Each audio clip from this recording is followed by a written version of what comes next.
أعوذ بالله من الشيطان اللعين الرجيم بسم الله الرحمن الرحيم الحمد لله رب العالمين والصلاة والسلام على أشرف الأنبياء المرسلين وعلى أهل بيته الطيبين الطاهرين اللهم صل على محمد وآل محمد السلام عليكم جميعا ورحمة الله وبركاته.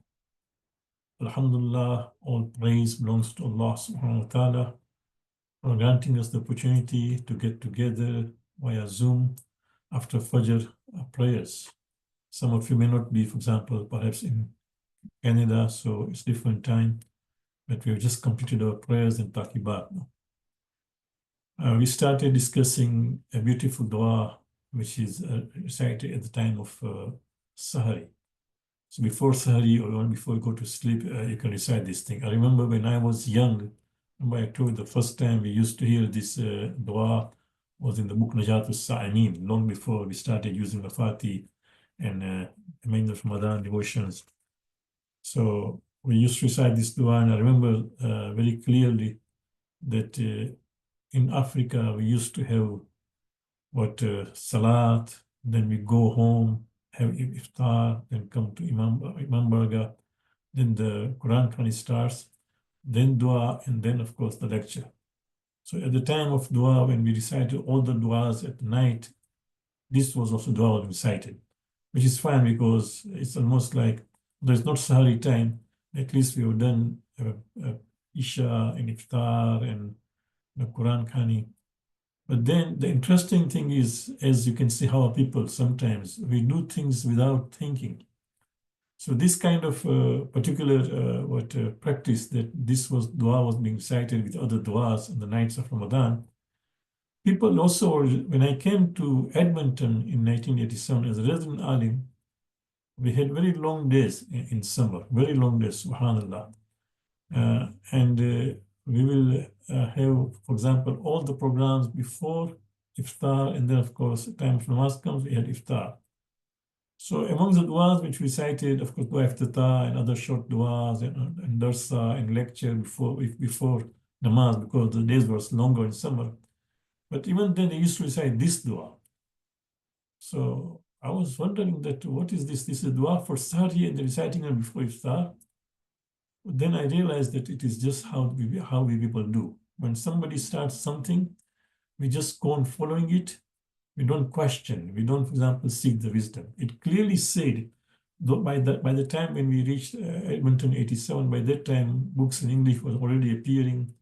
It clearly said that this is the dua for Sahari. Even then, people used to recite this dua not only before iftar, but long before iftar, long, because first will be Quran Khani, then what duas, and then of course lecture, and then namaz, and then iftar, right? Even then, this dua was recited. So keep in mind that we should know when to recite certain duas. Whether, if, say, for example, at certain times, there is a reason that you are delaying is a different thing. But otherwise, in the Imam Barga, when everybody gathers there, just because in Africa you used to do it, you don't have to do it here because things are different here, right? Here sometimes we have programs not before iftar, sometimes we got the program after iftar, no? So coming to the dua, second passage, Bismillahir-Rahmanir-Rahim, Allahumma salli ala Muhammad. Iza ilahi, in kunta la tarhamu fi hadha ash-shahr ash-sharif, illa liman akhlasa laka fi siyamihi wa qiyamihi, ومن للمذنب المكسر إذا غرق في بحر ذنوبه وآثامه. What a beautiful passage, no? And that's why I love this dua. It's a very simple dua, but no, so beautifully, you can see composed. Here it says, Ya Allah, in kunta la tarhamu fi hadha ash-shahr ash-sharif, illa liman akhlas laka fi siyam wa qiyam. Allah, if you are only going to have mercy or forgive or have your attention to people who are sincere and have purified heart, all those things, what about people like us who may have, for example, a lot of shortcomings, who may be sinners, right? So it's beautiful. You can see, my God, if you do not have mercy in this honored month, except the one who has sincerely purified for you in his fasting and prayers, then who is there for the negligent and sinner when he drowns in the sea of his sins and transgressions? Now keep in mind that it doesn't mean that no, I am not the sinner. I'm not somebody who's drowned in my sins. No, I am a special person. No. If you really see that what we perform, our prayers and our fasting, and compared to what prophets, imams used to do it, and what is nothing. We can't claim to be the most sincere, most purified people. There are so many distractions in our life and so many things, right? So keep in mind, that's why it's beautiful said, Ya Allah, if your mercy is only confined to a few, then what about us? So, and especially in the month of Ramadan. So, for example, when the month of Ramadan approached, Prophet said, Ayyuhan nas, innahu qad aqbala ilaykum shahrullahi bil barakati wal rahmati wal maghfirah, right? That, oh Allah, your month has now approached. And Prophet is talking to people. So, in other words, the mercy of Allah in this month is not confined to the Muslims or Mu'mineen, because Prophet is talking to human beings. It's a special month of mercy, So it is the month of mercy. In that month, if I'm not going to forgive one, then who will forgive me? The minute I'll get forgiven, Which other time will I do that, right? Just because I am little mukassir, that means I've got some shortcomings, or because I'm little sinners, I get distracted, doesn't mean that I should not deserve from the mercy of Allah. Allah is all kind and merciful, right? So it's beautiful way of talking to Allah, that Ilahi in kunta la tarham fi hadha ash-shahr al-sharif, especially this month. This is a month I'm expecting. Illa liman akhlas laka fi siyamik. Because Prophet also said in the same khutbah, welcome in the month of, he said, Fas'allaha rabbakum biniyati sadika wa qulubit tahira. We have been advised by the Prophet that yes, we are supposed to ask Allah, pray to Allah with intentions which are, truthful and purified. So yes, our intention should be truthful in what we are doing. There should not be hypocrisy, and purified. We understand this thing. This is what is expected of us. But then we do not rise to those, those expectations, because there are so many other things in our life which sometimes tend to distract us. Okay, maybe if those who are seniors now, they realize that there is not, but people who are young have so many challenges, right? In this country, for example, as you know that if you go to work, you come across people who are of opposite gender, and they don't have the Islamic culture of dressing or talking or interacting, right? And there's a young person who is interacting with a young girl there, right, at work. For him or her to just remain, not distracted and sincere and purified is difficult. It's extra challenge, right? So does this mean that this person will not have the mercy of Allah subhanahu wa ta'ala? So it's a beautiful way you can see at that time, and it is a time of Sahari. You're woken up early in the morning to have your Suhūr, and then Tahajjud Salat or Fajr time at time. At that time, you're talking to Allah in this kind of language, So it's a beautiful dua, and make a point that we do read this dua. When you're sleeping, if you think that tomorrow morning you may not have enough time for some reasons, at least recite this dua and go to sleep. It's a beautiful dua, and once you do it understanding, it will have really get impact. We continue discussing Prophet's practices, right? At this time of Sahar, what does Prophet used to do? So let's look at, as I said, a book which everybody of us should have is this, Sunan Nabi. Make sure that you have your copy. Keep in your living room. Sometimes when you're sitting with your children or when guests come, let them pick up and just pick up one or two points from there. Beautiful, right? So in Al-Kafi, narrated from Zurara. Zurara was one of the very trusted companions of the sixth Imam. Abu Ja'far, of course, is the right kunya of the sixth Imam. He said, Abu Ja'far, sorry, is the fifth Imam. So Zurara from the fifth Imam, who says the Holy Prophet would pray 13 rakats at night, which included the witr prayers and 2 rakats for the nafila of Fajr, whether on a journey or at home. So do you see this thing that Tahajjud Salat is a practice which should not be even left when you are traveling. Make a point that even during your travels, don't miss a Tahajjud.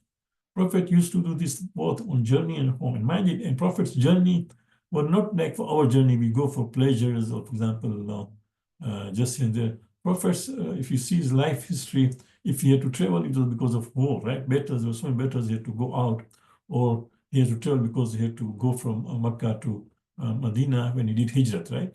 So keep in mind that now this is something Prophet used to do it. Even at that time, he would not miss this. No? And then coming to this, Nafil of Fajr, it is there in our booklet of what Tahajjud Salat. I'll get it tomorrow, inshallah, reference exactly. But I remember, because we have composed ourselves the books, so I remember doing this thing, that Ayatollah Khomeini used to say that after praying 11 rakat of Tahajjud, people sometimes said, oh, I've done already enough, no? So let me just do Fajr and then just go and rest or go away. He says, no, the fact that you have recited 11 rakat of Tahajjud, don't miss out on the another 2 rakat of Nafila of Fajr, because that is equally important, no less in importance, he says. It's no less in importance. So make sure that you do it. And then, of course, say Fajr. Perhaps maybe Ayatollah Khomeini must have sent this hadith of the practice of the Prophet, the fact that Prophet used to do this thing. But yes, there is also a hadith that that particular 2 rakat, he will shorten it. That means just short surahs and just get over it and then come to masjid to lead the prayer. But make sure that we don't miss this technique. This was the practice of the Prophet. Now, another book of hadith, which is also important, Kafi, Tahzib al-Hakam, right?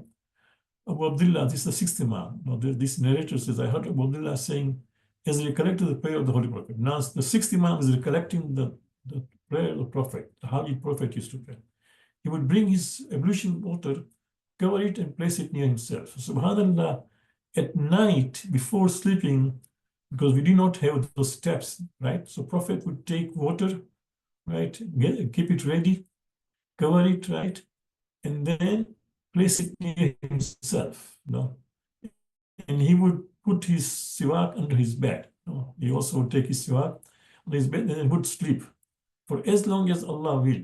This is also interesting, that when we go to sleep, just pray to Allah that, let me sleep as long as you will. It is the will of Allah. It is a special ni'mat. Sleeping is a special ni'mat of Allah subhanahu wa ta'ala.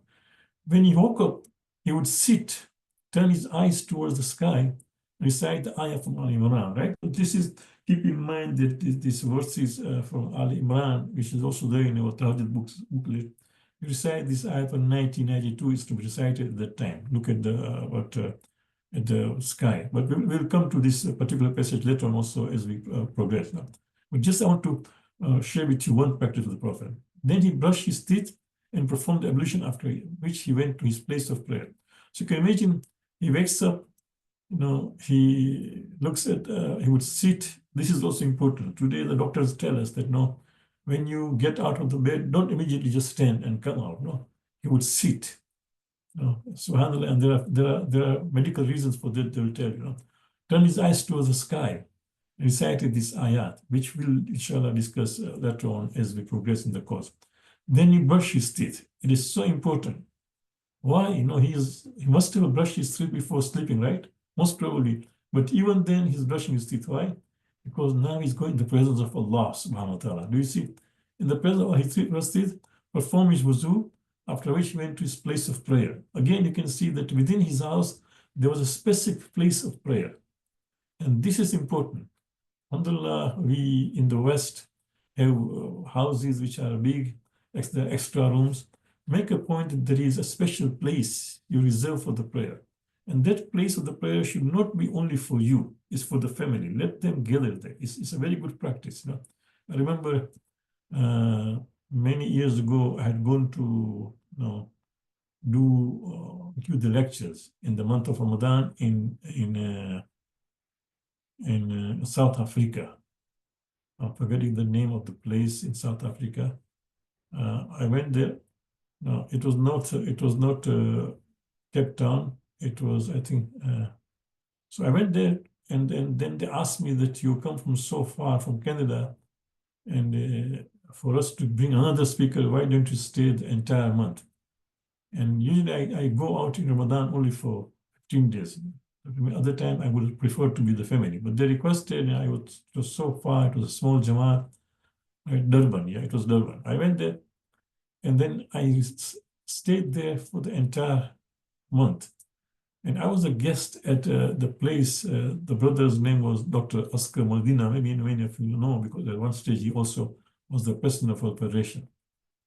And I realized that one good practice which was there in their house, that there was a special room for namaz. And at the time of azan will automatically start. Doesn't matter, children are sleeping, this azan will be given. Fajr time, Zuhur time, azan will automatically come on. They perform the kind of practice, right? But the benefit of having that room, that then everybody gathered there, right?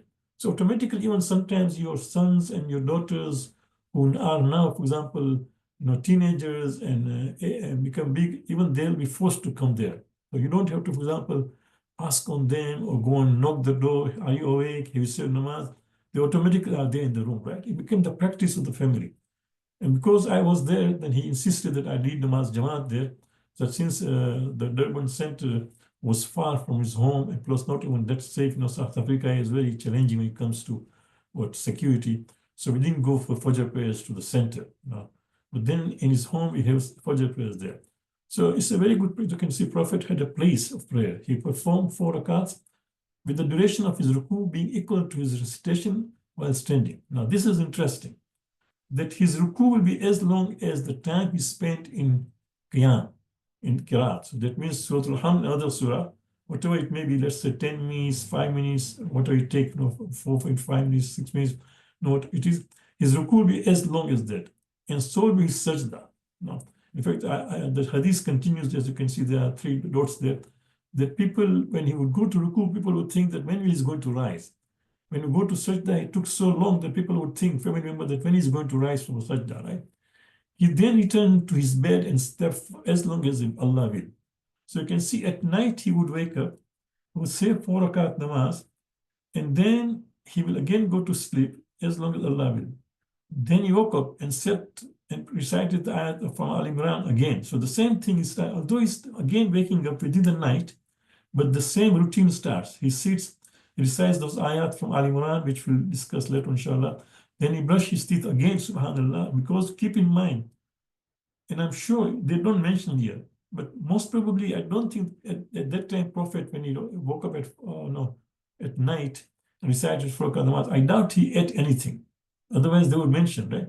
But even then, because he's waking up again, and he's going to be in the presence of Allah when it comes to namaz, right? He again brushes his teeth, subhanAllah, performed his wuzu, and went to his prayer of prayer where he performed the witr prayer. That means another 2 prayers, zakat, nafila, right?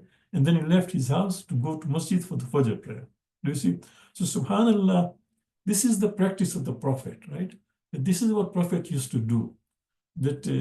And that is why yesterday, remember, we said that if you are limited time, okay, then what you do, at least that recite the first 4 rakats, and the rest can be said after Sahar, even if the adhan time is setting. Because what happened, that we sent a question, right, to the scholars. When I was revising this Tahajjud Salat, we sent a question to the scholars that if we are saying Tahajjud Salat and azan time appears, what should we do?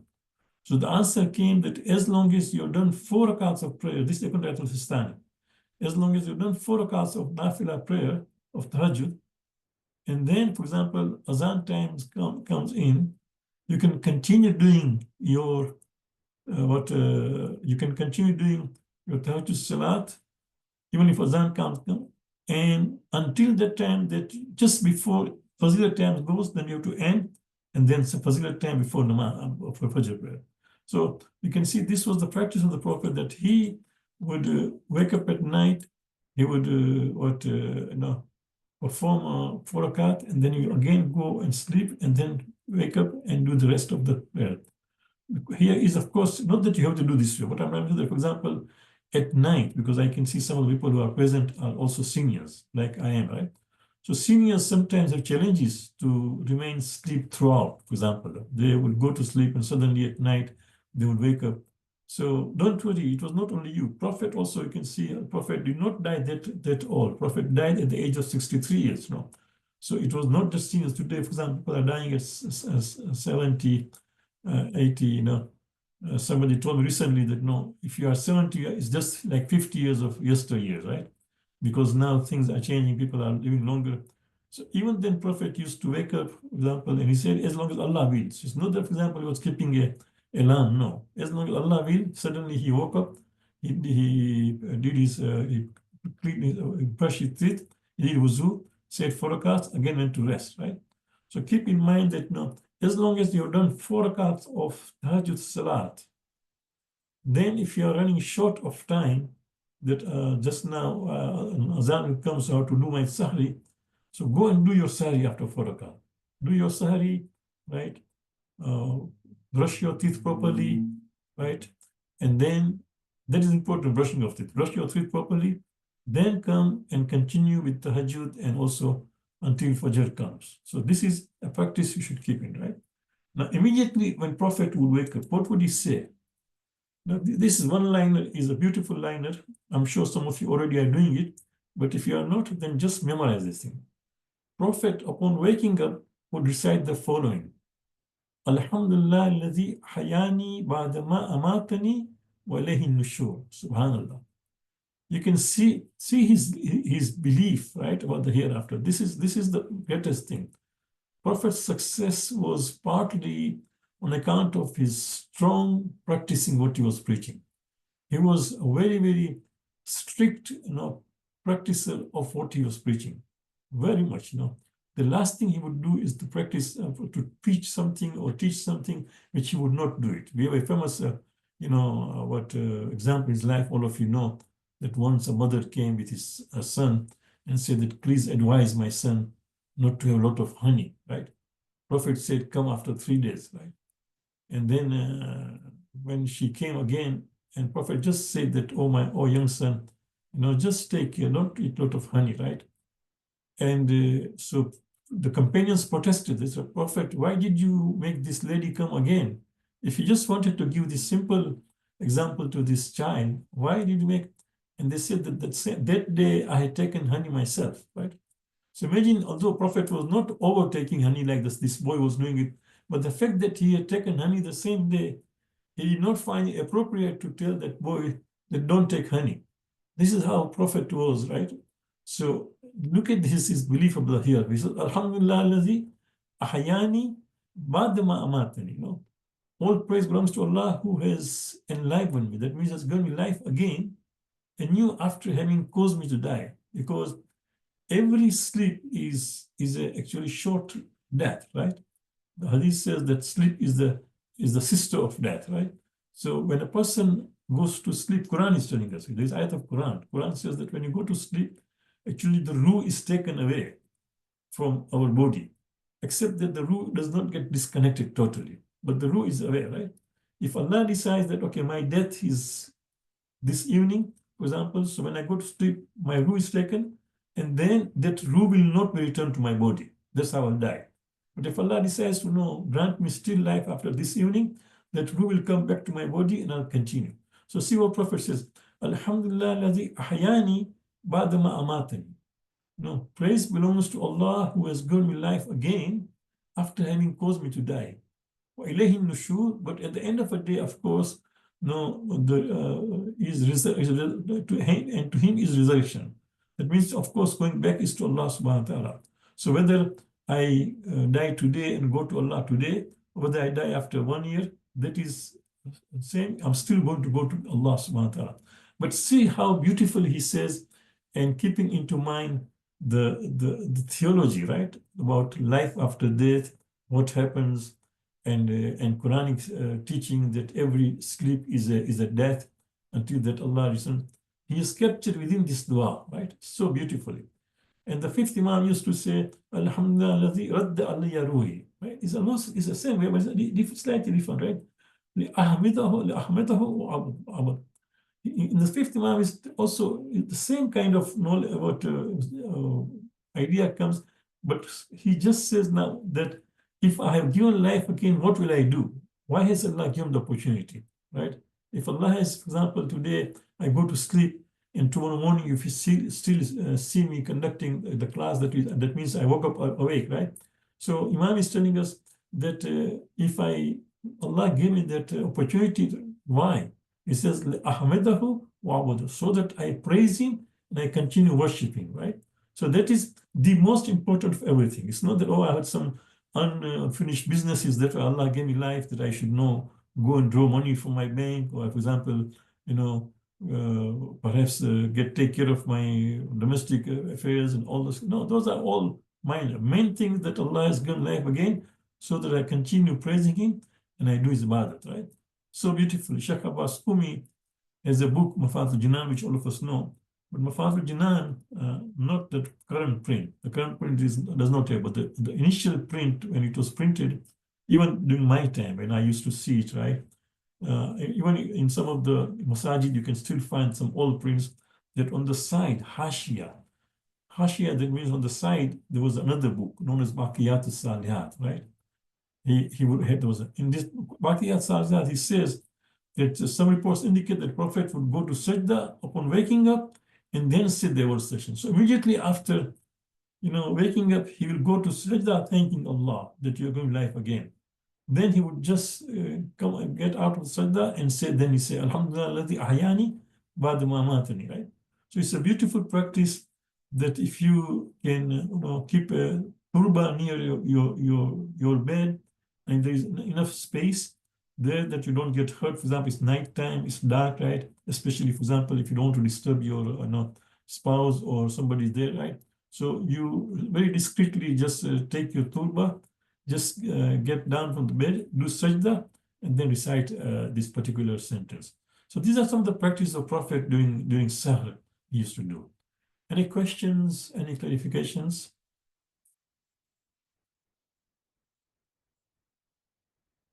Good, inshallah. So we will see you tomorrow morning, inshallah. Keep us in your du'as. And I'm glad that today we had more attendance than previous. I hope that we will continue talking to the family and others that they benefit from this presentation, inshallah.